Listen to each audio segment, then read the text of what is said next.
우리가 이제 보통 밈으로 많이 쓰는 학자들이 밈으로 많이 쓰는 게 리비어 2라는 밈이 있습니다. 제가 리비어 2 역할을 좀 많이 하는데 리비어 2? 이게 리비어 우리가 2는 뭐예요? 무조건 까는 거예요, 그냥. 인사할 시간도 많습니다. 여러분의 시간을 낭비해드릴 느리지만 쿨한 과학. 랩미팅입니다. 반갑습니다, 교수님들. 반갑습니다. 어마어마한 분을 모셨습니다. 모신 분은 성균관대학교 화학공학부입니다. 네, 권석준 교수님을 모셨습니다. 반갑습니다, 교수님. 근데 약간 방송하셔야 와, 되겠다. 진짜. 목소리가 약간 성우하셔도 될 것 같아요. 성우네. 그쵸? 어우야.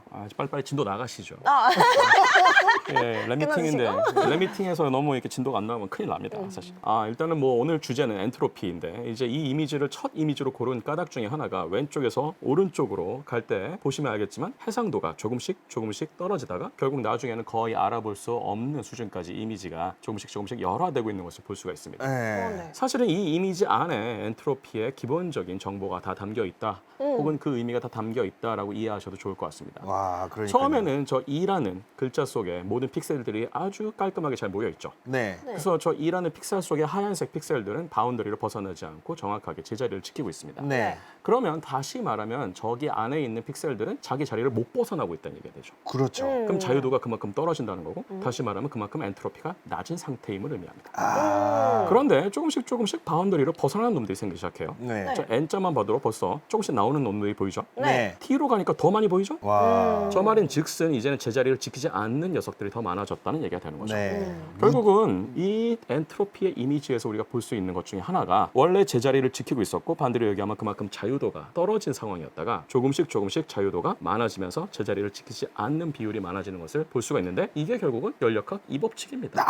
그렇죠. 엔트로피가 왼쪽에서 오른쪽으로 지금 증가하고 있는데 저 이미지만 보더라도 저 이미지에서 가리키고 있는 방향은 시간은 왼쪽에서 오른쪽으로 흐른다. 반방향으로 흐르고 있다. 아. 라는 것이 이 이미지 안에다 함축이 되고 있는 것이죠. 네. 그래서 오늘 제목이 시간의 화살이거든요. 아, 그렇습니까? 네, 오늘 잘 지으셨습니다. 자유도라고 하는 것은 이 분자들로 이루어졌다고 가정을 했으면은 네. 그 분자들이 움직이지 못하고 그 자리에만 있어야 된다는 게 자유도를 말씀을 하시는 거죠. 뭐 그런 식으로도 얘기를 할 수 있겠고 우리가 보통 예를 들어서 어떤 입자를 하나 생각해 보겠습니다. 그럼 우리가 3차원 공간에 살고 있잖아요. 이 입자가 만약에 그냥 정지된 상태라 그러면은 이 입자를 우리가 기술하기 위해서는 이 입자를 일단 좌표로 알아야 될 겁니다. 그럼 좌표를 우리가 3차원상에서 정의하기 위해서는 X축, Y축, G축에 얼만큼의 비율을 가지고 있는지를 알아야 되겠죠. 그러면은 이 좌표에 X하고 Y하고 Z가 3개가 있잖아요. 네. 그럼 이 입자의 좌표에서 줄 수 있는 자유도는 3개가 나오는 겁니다. 2차원이면 몇 개 나오겠습니까? 2개요. 1차원이면? 그렇죠. 정확하게 이해하셨습니다. 이야. 0차원이면은 없습니다. 없죠. 예, 왜냐면은 0차원에서는 우리가 좌표는 이미 하나로 정해졌기 때문에 픽스가 됐기 때문에. 어. 그런데 이제 입자가 움직이고 있다고 생각해 봅시다. 그러면은 이 입자가 어떤 위치에서 X 방향으로도 움직일 수 있고 Y 방향으로도 움직일 수 있고 Z 방향으로도 움직일 수 있잖아요. 네. 그러니까 나의 위치 정보와 움직이는 정보까지 하려고 그러면 이제 위치 정보에 아까 3개가 필요했죠. 그럼 움직이는 정보에도 몇 개가 필요할까요? 3방향으로 개. 움직일 수 있으니까 3개죠. 그러면 네. 총 자유도는 몇 개가 될까요? 입자 하나당. 3 더하기 3이 되니까 6개. 6개가 되는 겁니다. 자, 그럼 이제 이 입자 하나가 가질 수 있는 자유도가 6개가 됐는데 이런 입자가 엄청나게 많이 있다 생각해 보십시오. 근데 그 입자들이 그렇게 많은 자유도를 누리지 못하고 있어요. 어느 상황에? 자기 자신의 위치만 정확하게 지키고 있어야 되는 상황이에요. 그러니까 마치 끓어오르기 직전에 라면 냄비 같은 그런 상황인 거죠. 넘치고 싶은데 못 넘치게 일부러 막고 있는 거죠. 그러니까 그런 상태에서는 얘네들이 취할 수 있는 자유도가 그렇게 많았음에도 불구하고 제한이 돼 있기 때문에 이들이 가질 수 있는 위치 혹은 이런 운동, 방향에 대한 경우의 수가 굉장히 작아질 겁니다. 그러니까 사람들이 생각한 거죠. 그러면 이런 경우의 수를 우리가 뭔가 좋은 정보로 바꿀 수가 없을까? 라고 생각해서 이런 정보에 대해서 맨 처음 생각하기 시작했던 사람들이 이제 18세기나 19세기에 살았던 그런 과학자들입니다. 그때부터 이제 연력학이 시작이 되기 시작한 거고 뭐 예를 들어서 그 연력학을 이제 통계 물리학이라는 통계 연력학이라는 분야로 본격적으로 발전시킨 그 과학자가 오스트리아 과학자인 루드비 볼츠만입니다. 그래서 이 볼츠만이 사실상 우리가 엔트로피라는 개념을 논할 때 반드시 짚고 넘어가야 되는 굉장히 위대한 과학자인 거죠. 네. 그렇지만 이 볼츠만 자체는 굉장히 불행한 삶을 살았습니다. 네. 볼츠만이 왜 이렇게 위대한 업적을 남겼음에도 불구하고 이렇게 불행한 삶을 살 수밖에 없었는지도 좀 우리가 알 필요가 있겠습니다. 사실 볼츠만이 살던 시대, 그러니까 19세기 후반만 하더라도 원자로는 그냥 가설인, 뭐 이제 어느 정도는 정립이 될 수 있다고 생각하지만 실험적인 그런 근거가 없다라고 사람들이 생각했던 일종의 가설 단계의 이론이었어요. 그런데 이제 볼츠만 같은 사람은 예를 들어주고 자신이 이 통계 물리학을 창립하고 싶어서 창립한 게 아니고 예전에 알려져 있었던 그런 고전 역학부터 시작을 해서 아주 작은 시스템, 그래서 예를 들어서 분자나 원자들이 집합이 되어 있는 그런 시스템을 어떻게 하면 수학적으로 잘 기술할 수 있을까를 엄청나게 고민을 한 거죠. 네. 그런데 이제 우리가 물질 하나, 예를 들어서 원자가 엄청나게 많이 있고 분자가 엄청나게 많은 상황이라고 하더라도 그들 개개를 잘 따지고 나면 이들은 일종의 하나의 입자로 볼 수 있겠죠. 근데 이 입자들은 그냥 그 당시만 하더라도 아직은 상대성 이론이나 양자역학이 알려지기 전이었기 때문에 그 당시의 과학의 핵심을 이루고 있던 것은 그냥 여전히 뉴턴 역학이었어요. 뉴턴 역학은 별게 아닙니다. 외부에서 힘이 주어지면 그거는 F는 ma니까 가속도를 알 수 있고, 가속도를 알 수 있으면 내가 지금 가지고 있는 속도가 1초 후에 얼마나 빨라질지 알 수 있고, 그렇죠. 1초 후에 얼마나 빨라질지 알 수 있으면 내가 지금 위치에서 1초 후에는 어느 방향에 어느 속도를 가질 수 있는지를 알 수 있다라는 겁니다. 반대로 얘기하면 뉴턴 역학을 그대로 우리가 가져오게 된다면 우리가 아주 초기 상태에 엄청나게 많은 입자들의 위치와 속도 벡터를 다 알고 있다 그러면 엄청나게 오랜 시간이 지나더라도 이들이 어떤 상태에 있을지 사실 100% 정확하게 예측을 할 수 있어요. 마치 와. 마법사처럼. 그게 뉴턴 역학의 네. 장점이었던 건데, 그런데 사람들은 이렇게 생각한 거예요. 그럼 뉴턴 역학에서 보면 알겠지만 F는 ma라고 그랬잖아요. A는 그리고 이제 수학을 써서 죄송합니다만 A는 속도를 미분한 겁니다. 시간에 따라서. 자, 그런데 이건 수학적으로 그냥 미분했을 뿐이잖아요. 근데 여기서 우리가 T라는 것을 얘기할 때 우리의 상식으로는 그냥 T는 플러스라고 생각하잖아요. 그렇죠. 우리가 왜 T를 플러스라고 생각하죠? 왜 타임을 플러스라고 그냥 함부로 가정하죠? 시간은 앞으로만 흘러가는 왜 걸. 시간은 앞으로만 흘러가야 되는 거죠? 그러니까요. 그러니까 반대로 얘기하면 사람들이 그냥 수학만 따졌을 때는 t에 플러스 t가 아니고 마이너스 t를 넣어도 성립을 해요. 속도를 그냥 마이너스라고 하면 되니까. 그렇죠, 그렇죠. 그러면 수학적으로는 똑같이 성립을 해요. 그걸 이제 우리가 뭐라 그러냐면은 타임 인버스 혹은 타임 리버스라고 합니다. 그러니까 역시간이 된다는 거죠. 네. 테이프를 뒤로 감은 겁니다. 요즘 테이프 얘기하면 MZ 세대들은 잘 모르시더라고요. 뉴턴 역학에 따르면 그래서 시간을 뒤집어도 물리 법칙은 성립을 해야 됩니다. 네. 뭐에 대해서? 그냥 단일한 파리클 하나에 대해서. 오. 그런데 희한하게 우리는 커피에다가 우유를 섞으면은 카페라떼가 되지만 카페라떼가 가만히 놔둔다고 해서 커피하고 우유로 저절로 분리되지는 않아요. 왜 그럴까? 그게 왜 그럴까? 그거랑 똑같은 거 아니에요? 섞어버렸으니까. 그러니까 그게 근데 지금 말씀하신 이 표현 속에 굉장히 중요한 철학이 담겨 있다는 거죠. 왜냐면은 커피하고 우유가 섞이기 전에 상태를 우리가 초기 상태라고 그러고 네. 시간이 지나면 얘네들이 자연적으로 섞이잖아요. 네. 그런데 이게 뒤집힐 수 없는 까닭은 시간이 뒤로 흘 수 없기 때문에 그런 거거든요. 오. 반대로 시간이 뒤로 흐르면 우리가 잘 알고 있는 영화에서 보는 것처럼 뒤로 가는 사람인 것처럼 마치 물하고 커피가 혹은 우유하고 커피가 분리가 되는 현상이 생겨야 마땅하잖아요. 네. 근데 우리는 그걸 한 번도 본 적이 없잖아요. 네. 그러니까 우리는 경험적으로 시간이 한 방향으로만 흐른다는 것은 잘 알고 있어요. 볼츠만은 그게 너무 궁금했어요. 오. 왜 시간은 우리가 살고 있는 이 세계, 이 우주에서의 시간은 한 방향으로만 흐르는 것인가? 그러니까. 왜 그러는 것일까? 뉴턴 역학에서는 그거를 절대 알려주지 않아요. 시간이 한 방향으로만 가야 된다는 것을 절대 알려주지 않아요. 오. 그럼 볼츠만이 고민했던 것은 바로 그겁니다. 그러면 입자 하나에 대해서 그렇다면 입자가 여러 개 있으면 어떻게 될까? 그래서 입자가 여러 개 있으면 그럼 뭐가 바뀝니까? 우리가 당구 좋아하시나요? 형사님? 당구 얼마 치십니까? 100 정도 칩니다. 이게 모범생이셨군요. 근데 어쨌든 우리가 당구를 좋아하는 물리학자들은 대부분 다 당구를 좋아합니다. 왜냐하면 근데 대부분 또 물리학자들이 당구를 잘 못 치세요. 잘 못 치죠. 왜냐하면 머릿속으로만 당구를 치시기 네. 때문에 실제로 운동신경이 떨어지시죠. 입으로만 쳐요. 그렇죠. 입당구 엄청 강하시죠. 그래서 항상 짜장을 삽니다. 지쳐서. 네. 그런데 이제 당구를 치실 때 보면은 아주 좋은 당구공이고 아주 바닥이 잘 닦여 있는 당구대라 그런다면 결국은 우리가 아주 이 당구공에 어떤 방향으로 얼마큼 힘을 주고 죄송합니다. 이런 말씀 써서 죄송한데 시내로를 얼마 그렇지. 주느냐에 따라서 다시. 예. 이 당구공들이 어느 방향에서 어디에 부딪히고 어느 지점에서 멈춰야 될지 다 알 수 있어요. 그렇죠. 사실. 네. 그러니까 사람들이 생각했을 때 볼츠만이 얘기를 했어요. 그러면 입자가 한 개가 아니고 여러 개면 혹시 우리가 이런 타임이 한 방향으로만 가야 되는 이유를 설명할 수 있지 않을까? 라고 얘기를 한 거죠. 그렇지만 여전히 그 시대에 살았던 볼츠만의 동료들은 굉장히 까탈스러운 분들이었어요. 아니 이 입자가 여러 개 있다고 하더라도 마치 당구공이 여러 개 있어도 우리는 어차피 당구공의 궤적을 알 수 있지 않느냐. 그럼 입자가 여러 개 있어도 입자는 결국은 뉴턴 역학을 따르게 된다면 여전히 입자가 왜 타임이 뒤로 가지 말아야 되는 법칙을 주지 않는다는 거죠. 그렇죠. 그럼 도대체 무슨 일이 생기는 것이냐. 볼츠만이 그거에 대해서 엄청나게 고민을 했습니다.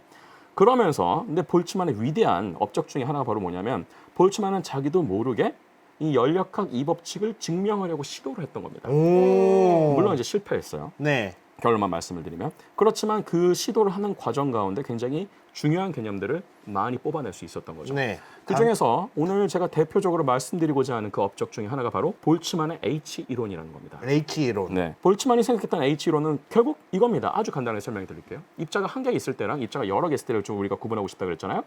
근데 입자가 여러 개 있을 때도 이들은 원래는 뉴턴 역학을 따르면 그냥 타임에 대해서 플러스로 가든 마이너스로 가든 구분할 수 없는 대칭성이 있어야 된다라고 생각을 했는데 볼츠만이 여기서 착안한 건 뭐냐면 입자가 움직이는 건 오케이. 네. 근데 입자가 여러 개 있으면 가다가 서로 부딪히는 일이 생기지 않을까? 그렇죠. 그렇죠. 근데 이 당구도- 부딪히는 것을 만약에 당구공 부딪히는 것처럼 얘기한다. 네. 나 그러면 이건 다 예측이 가능하기 때문에 타임 리버설을 다 우리가 위반하지 않아요. 근데 볼츠만이 지목했던 건 뭐냐면 얘네들이 충돌을 할 때 예측이 가능하지 않다라는 거였어요.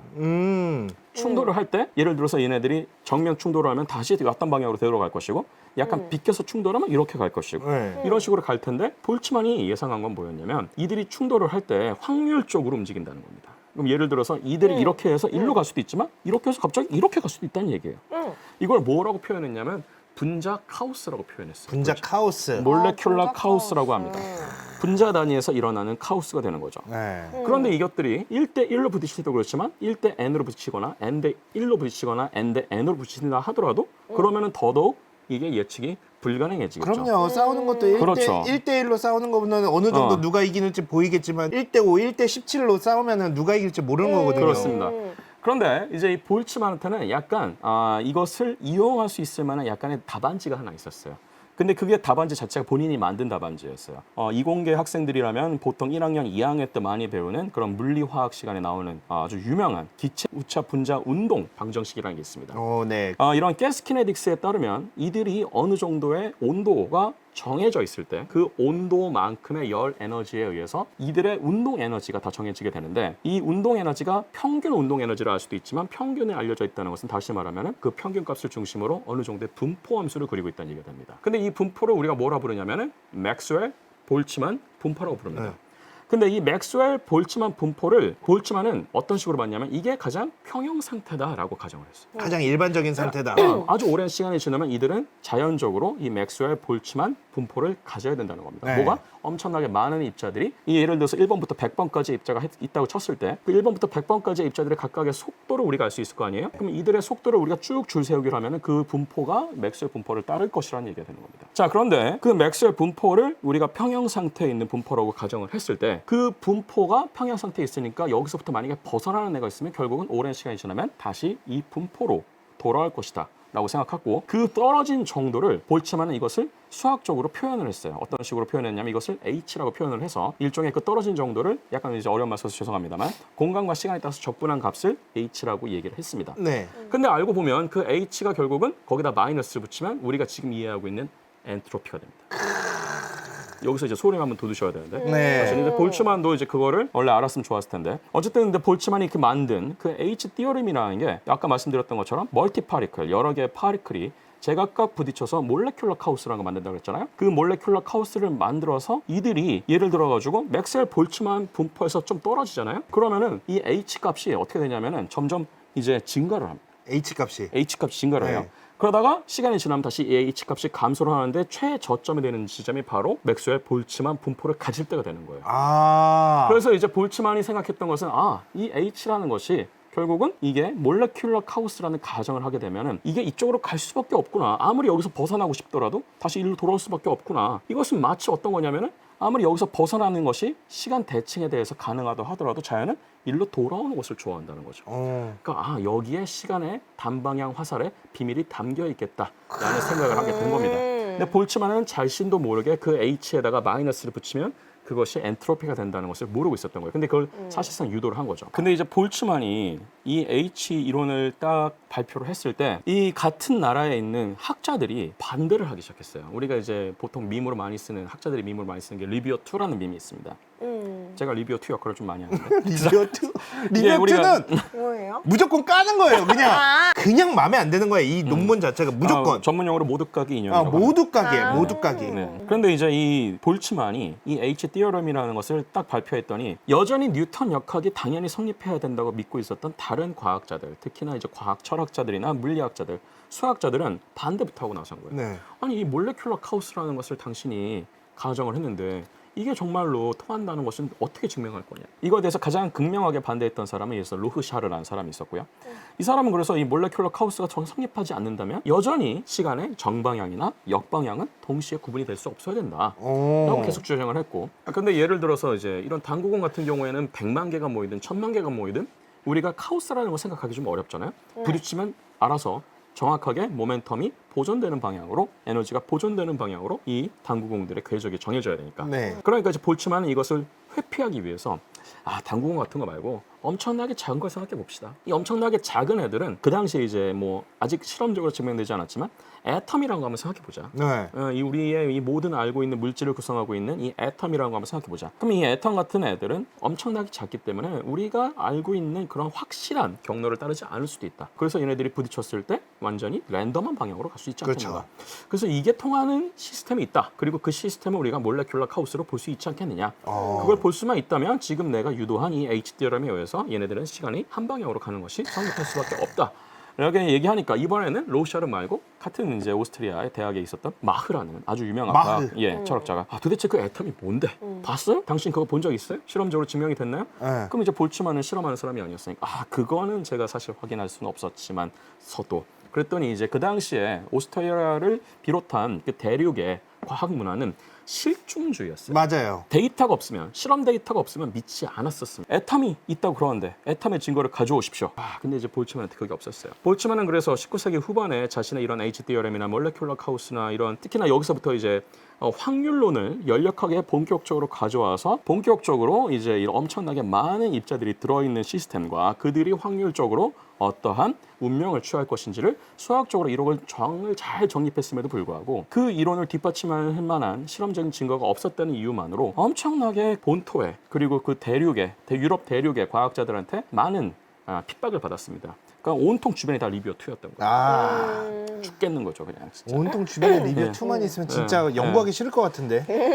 그런데 이제 굉장히 불운하게도 볼츠만은 이제 1906년에 죽었는데, 근데 1905년에 아인슈타인이 이 브라우니안 모션에 대한 논문을 썼어요. 네. 그래서 이제 그 당시에 이제 이 물리학계에서는 제일 잘 알려져 있는 저널이었던 이렇게 아날랜드 피직이라는 저널에 이 아인슈타인 논문이 나왔고 아마 볼츠만도 분명히 그 논문을 읽었을 겁니다. 그럼에도 불구하고 이미 그 당시에 볼츠만의 심신의 상태는 매우 쇠약한 상태였고 이미 이제 너무나 학계에서 인정을 못 받고 계속 사기꾼 취급당하고 아무도 자신의 이론을 진지하게 믿으려고 하지 않고 그래서 결국은 이제 1906년 안타깝게도 이제 환갑을 갓 넘긴 나이에 돌아가셨는데 그런데 이제 굉장히 좀 아쉽게도 그 1905년 논문도 사실 계산 논문이었어요. 대략적으로 아인슈타인이 그때 그 논문을 통해서 뭘까지 얘기했냐면 대충 우리가 얘기하고 있는 그 1몰이 대충 10의 한 23승계 정도 될 걸? 이라는 그 오더를 정확하게 추정했어요. 그런데 이제 이 볼츠만이 돌아가시고 나서 3년 후에 이게 페랑이라는 과학자가 이거를 정확하게 실험적으로 다시 측정해서 정확하게 계산한 게 우리가 지금 알고 있는 아보가드로 수가 됩니다. 6.02 곱하기 10의 23승을 정확하게 계산하게 되고 이로 통해서 이제 조금씩 이 증거가 쌓이고 나중에는 J.J. 톰슨에 의해서 정확하게 이게 실험적으로도 그리고 이론적으로도 정확하게 이 애텀은 존재한다는 것이 증명이 되기 시작했던 거죠. 이 볼츠만이 한 5년만 더 살았어도 혹은 한 10년만 더 살았어도 인정을 받았을 것이라는 생각이 듭니다. 그 볼츠만의 유산이 정확하게 뭐로 이제 연결이 된 거였냐면 바로 이런 엔트로피라는 개념으로 연결되기 시작한 거죠. 볼츠만의 유산이 엔트로피로 연결이 됐다. 네네. 결국은 이 볼츠만의 예전에는 일종의 뉴턴 역학에서만 놀고 있었던 이 연력학을 본격적으로 통계 역학으로 가져오게 됩니다. 그러면서 이제 예를 들어서 이제 예전에 연력학은 대부분 뭐 보일러의 뭐 온도가 얼마고 효율이 얼마고 그래서 가스를 얼마나 넣어야 되고 뭐 이런 거 계산 용도가 주로 이제 연력학이었다면 이것에 대해서 조금 더 작은 스케일 아까 얘기했던 뭐 원자 스케일이나 이런 원자들이 어떤 상태를 가질 수 있는지에 대한 이런 스케일로 와서 우리가 이것을 뭐라 부르냐면 거시의 시스템에서 미시의 시스템으로 왔다고 합니다. 영어로는 마크로 시스템 혹은 벌크 시스템에서 마이크로 시스템으로 왔다고 합니다. 이런 마이크로 시스템을 본격적으로 수학의 프레임워크 안에서 제대로 다룰 수 있게 수학적인 이 이론 체계를 만들어준 사람이 바로 볼츠만이라는 사람인 거죠. 와. 제 생각엔 볼츠만이 한 10년만 더 살았어도 양자역학의 발전이 한 10년은 더 빨라졌을 거예요. 그래서 정말 이게 볼츠만이 남긴 유산이 굉장히 컸는데 볼츠만이 남긴 이 HDRM이라는 게 지금도 굉장히 큰 역할을 하고 있어요. 네. 저도 쓰고 있습니다, 심지어. 오. 자, 이 HDRM이라는 것을 잘 개발을 시켜가지고 이런 엄청나게 많은 예를 들어서 입자가 엄청나게 많은 시스템 뭐 생각하실 수 있습니까, 여러분? 이 물 한 병에도 엄청나게 많은 H2O 분자가 분명히 들어있을 겁니다. 맞죠? 그렇죠. 자, 그러면은 이런 애들이 모여 있는 것을 우리가 유차라 그럽니다. 네. 제가 또 좋아하는 게 플루이드 미케닉스인데 플루이드들이 어떻게 행동하는지를 이제 볼츠만은 자신이 미리 개발했었던 기체 분자 동력학이라는 그 이론이 있었잖아요. 네. 그걸 가지고 자기가 개발했던 HDRM까지 이걸 붙여가지고 이제는 그러면 이런 일반적인 움직일 수 있는 이런 여러 입자들의 집단의 거동을 한번 기술해 보겠다. 오. 근데 이게 알고 보니까 여러 가지 좀 단순한 과정을 거쳐서 어디로 수렴하게 되냐면 굉장히 신기하게도 유착하게 지배 방정식인 네비어스-스토크스 이퀘이션으로 정확하게 이들이 이제 딱 분포를 하게 됩니다. 근데 사실은 그러니까 더 정확하게 말씀드리면 네비어스-스토크스 이퀘이션은 사실 연속체 안에서 연속상 안에서 이들이 이제 우리가 존재할 수 있는 것이고 사실은 그보다 더 작은 스케일 원자나 혹은 더 그보다 더 작은 스케일 뭐 이제 우리가 흔히 얘기하는 그냥 서브 애토믹 파티클이라고 부르는 프로톤이나 뭐 뉴트론 같은 스케일에서는 우리가 연속체라고 볼 수 없잖아요. 근데 그런 상태까지 실제로는 수학적으로 거의 일반화시킨 방정식을 만들어낸 게 바로 볼츠만 수송 방정식이라는 겁니다. 그래서 이제 볼츠만 트랜스포트 이퀘이션이라고 그러고 이게 이퀘이션이 만약에 S였으면 BTS가 될 수 있을 텐데 어쨌든 간에 이제 BT가 됐는데 이 볼츠만의 H 티어렘 페이퍼를 굉장히 유심히 본 사람이 한 명 있었어요. 누구죠? 그 사람이 바로 정보 이론의 아버지 클로드 샤논입니다.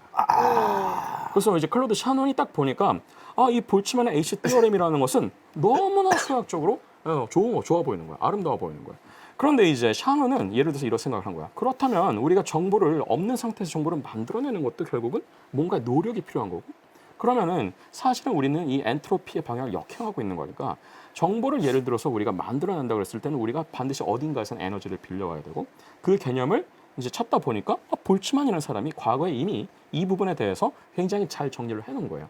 그래서 그 H에다가 마이너스 5를 붙이고 나니까 이게 엔트로피네? 라는 걸 이제 발견하게 된 거죠. 그런데 이제 어쨌든 볼츠만이 이렇게 수학적으로 완성을 하려고 노력했던 것은 결국은 아까 얘기했던 것처럼 미세한 스케일에서 네. 굉장히 작은 스케일에서 원자나 분자들이 뛰어놀고 있는 스케일에서 이들의 확률 분포를 가지고서 이것을 연력하게 에어리어로 갖고 오고 싶었던 거예요. 그래서 이제 볼츠만이 이제 이런 생각을 하면서 그때부터 이제 뭔가 본격적으로 과학의 영역으로 들어오기 시작한 것이 질서와 무질서의 개념. 그리고 경우의 수라는 개념 이런 것들이 수학의 영역에서 본격적으로 물리의 영역으로 넘어오기 시작한 것도 바로 볼츠만이 굉장히 크게 기여를 했던 그런 부분 중에 하나입니다. 네. 보통 이제 우리가 이런 얘기를 할 때 이런 얘기를 합니다. 방 청소의 법칙이라는 게 있습니다. 자, 예를 들어서 우리가 방이 있어요. 너무 어지러지는 방이 있어가지고 도저히 안 되겠다. 이건 도대체 사람 XX가 사는 방이 아니다. 사람답게 살기 위해서 정리를 하겠습니다. 라고 하지만 일주일 후에 그 방이 어떻게 되어 있습니까? 똑같아요. 더 더러워져. 그렇죠. 전 똑같다 그래서 지금 계속 정리된 상태로 남아있더라고요. 나름 예. 어느 정도 정리하려고 시도는 했지만 그렇죠.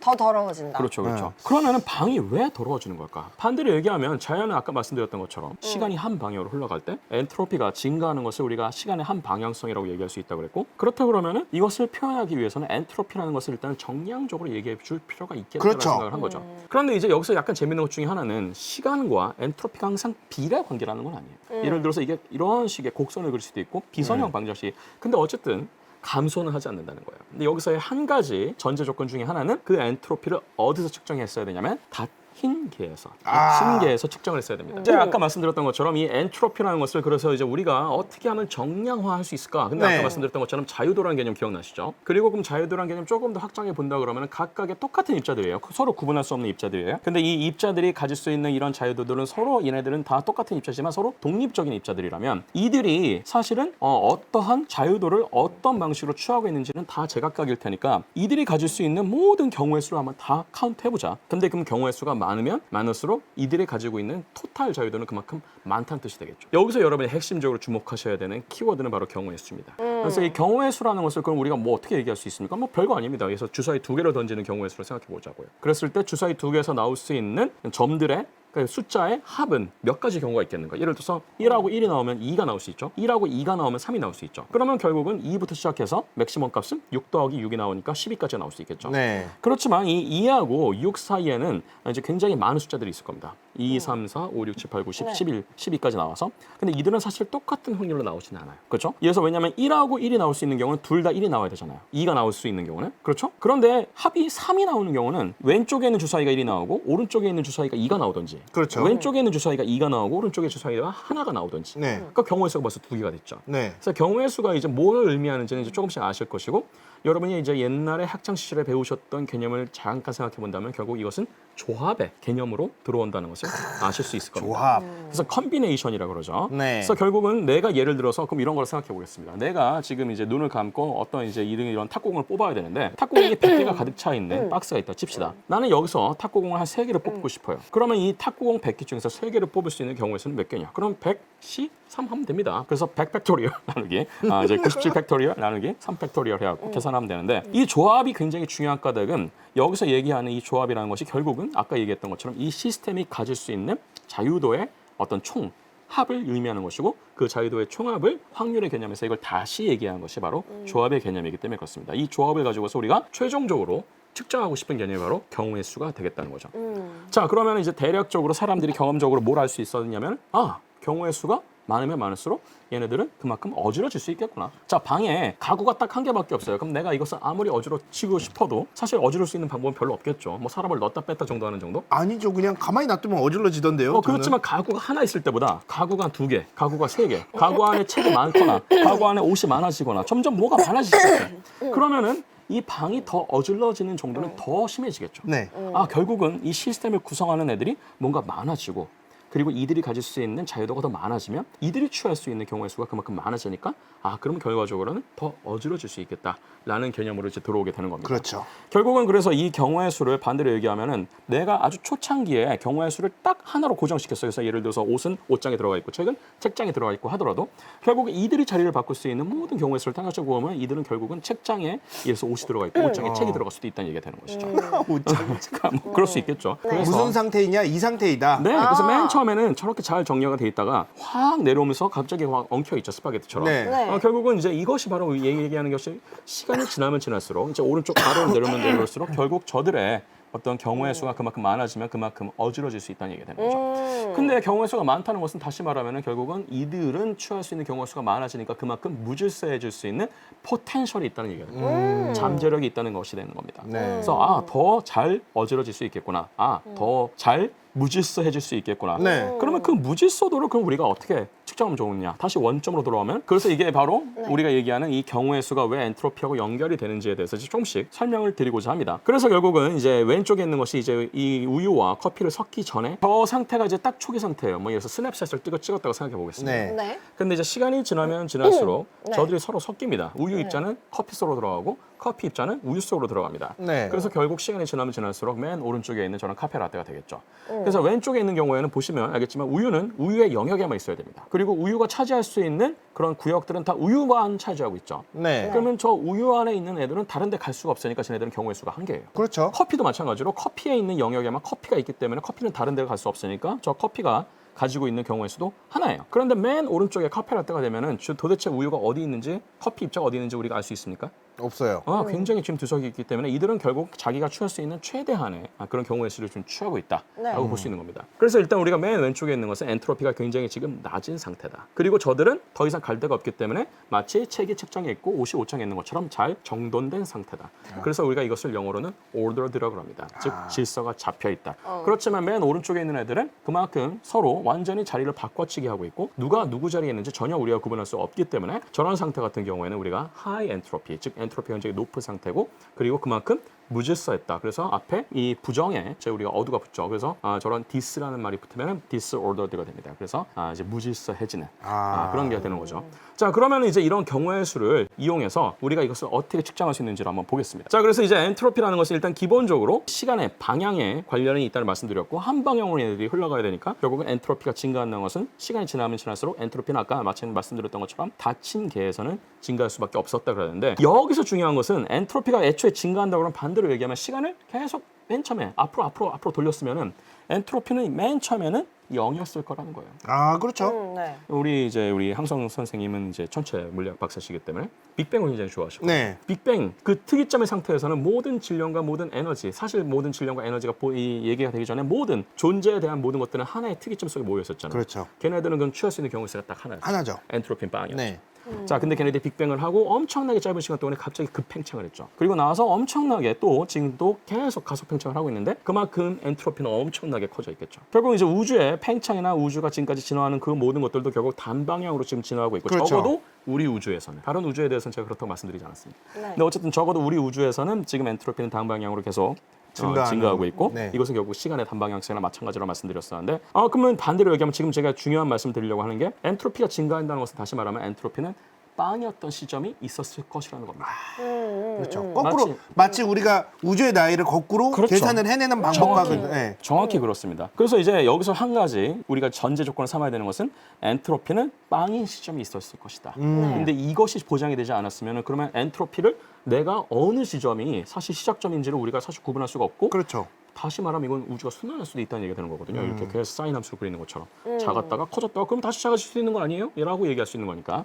그렇지만 0이 시작했다 그러면 더 이상 0보다 작아질 수 없는 거니까. 그게 약간 시간하고 비슷한 느낌이 드는데 시간이 우리가 마이너스라고 하면 과거라는 개념은 있지만 우리가 갈 수는 없잖아요. 표현을 할 수도 없고 그렇죠. 그걸 확인할 수도 없는 건데 엔트로피도 뭔가 증가하는 방향으로만 나오고 거꾸로 예를 들어서 방금 말씀해 주셨던 그 라떼가 분리되는 거는 우리가 단 한 번도 본 적이 없잖아요. 그러니까 전 그런 거죠.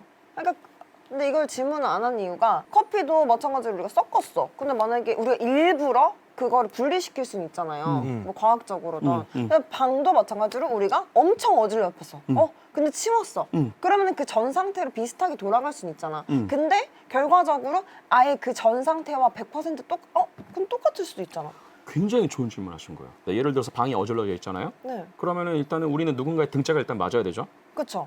그러면 이제 알았어요. 치울게 하면서 치웁니다. 자, 그럼 누군가는 자신의 등짝을 때리는데 에너지를 썼죠. 그쵸. 그리고 자신이 그 어질러진 방을 정리하는데 또 에너지를 썼죠. 그렇죠. 자, 그러면 나는 에너지를 썼기 때문에 반대로 내 주변의 엔트로피는 또 높아진 거예요. 그게 굉장히 중요한 개념입니다. 왜냐하면 내 방은 닫힌 개가 아니에요. 내 방은 열린 개였어요, 사실은.